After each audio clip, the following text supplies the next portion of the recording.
Nous sommes déterminés et nous ferons un effort pour envoyer ces produits vers les pays africains à partir de ce corridor céréalier, a déclaré le président turc Recep Erdogan.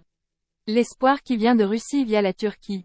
Poutine m'a dit, je vous donne les céréales gratuitement et vous les livrez aux pays pauvres d'Afrique. Et nous disons, d'accord. Nous obtiendrons gratuitement ces céréales de votre part. Nous allons les transformer en farine dans nos usines et les envoyer à ces pays pauvres d'Afrique. Nous sommes déterminés et nous ferons un effort pour envoyer ces produits vers les pays africains à partir de ce corridor céréalier. Rapporté par la radio-télévision turque, TRT, les propos ci-dessus sont du président turc, Recep Tayyip Erdogan, qui, lors d'un événement le 8 janvier dans la station balnéaire d'Antalya au sud de la Turquie, marquait sa préoccupation partagée par son homologue russe, Vladimir Poutine, relativement à la crise alimentaire en Afrique, notamment dans des pays comme le Mali, le Soudan, Djibouti, la Somalie, très dépendants du blé russe ou ukrainien. C'est la deuxième fois en l'espace d'une quinzaine que le président Erdogan évoque le sujet, après en avoir fait cas devant des jeunes à Erzurum à l'est du pays, la veille de Noël.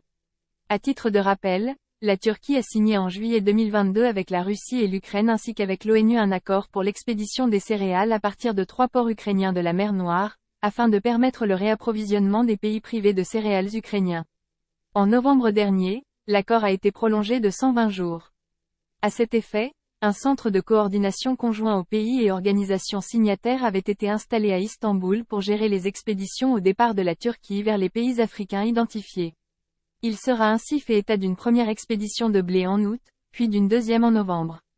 L'Ukraine annonçait alors avoir consenti à exporter 125 000 tonnes de céréales vers 4 pays en développement dont 3 en Afrique, le Kenya, le Nigeria et le Soudan.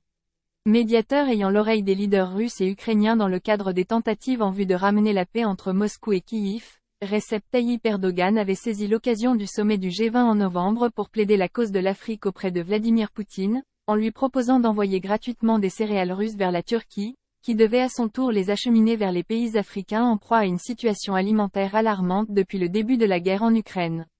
Si ce sujet vous intéresse, n'oubliez pas de laisser votre avis en commentaire. Abonnez-vous et activez la cloche de notification pour être toujours informé lors de la publication de nos prochaines vidéos.